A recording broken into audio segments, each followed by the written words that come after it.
I rescue 100 cats a year. Here's what I want you to know. Each day a cat is rescued is an emotional roller coaster of heartache and triumph, and Denise wouldn't have it any other way. I live in New York City, and my first official cat rescue was 18 years ago. Sylvester, the cat, was dipped in some kind of commercial adhesive and glued to Amsterdam Ave at 190th Street.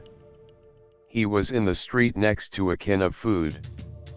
I took off one of my shirts, wrapped him up, and brought him home and have been rescuing cats non-stop ever since. I started rescuing animals in grade school. I brought everything home when I was a kid. Back then, I lived in Englewood, New Jersey. My parents weren't thrilled with it, but I brought home all kinds of critters including cats. I would ask my mother to buy tuna. Little did she know I was showing the neighborhood cats how to get into my basement and feeding them tuna. One day my mother went to the pantry to get some tuna to make a sandwich, only to find no tuna busted.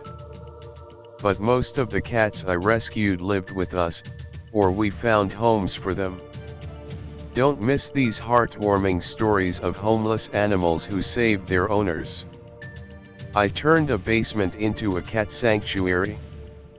Before I created Denise's Washington Heights Sanctuary a year ago, I rescued roughly 50 cats a year and took them back to my apartment. Some cats were adopted, some were found to have microchips from other rescue groups and returned to them. I also kept some.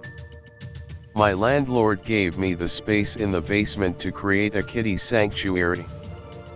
But it was in horrible shape, inches of dirt on the floor from years of flooding and boarded up windows that needed replacing. It took a few months and thousands of dollars to clean and paint it, but now it's a safe home for the cats I rescue. Since creating the cat sanctuary, I've rescued more than 100 cats. Currently, I have approximately 38 cats. Half are in the sanctuary and half are in my apartment. My army of volunteers.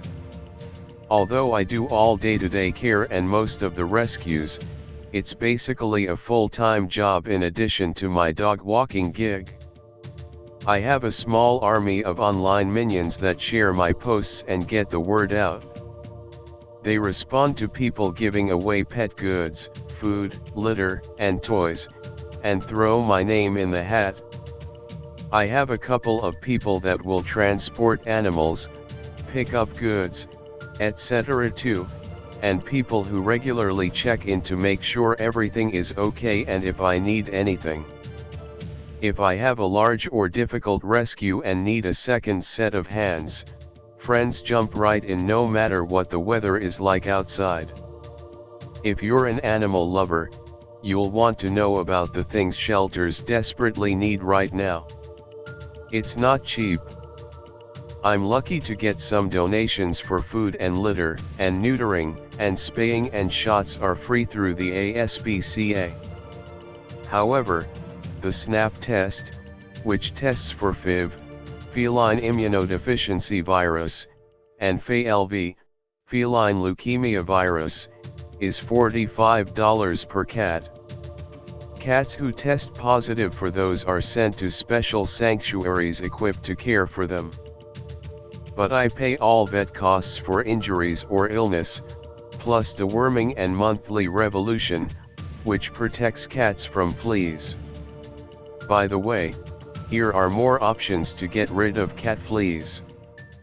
Thanks for watching my video.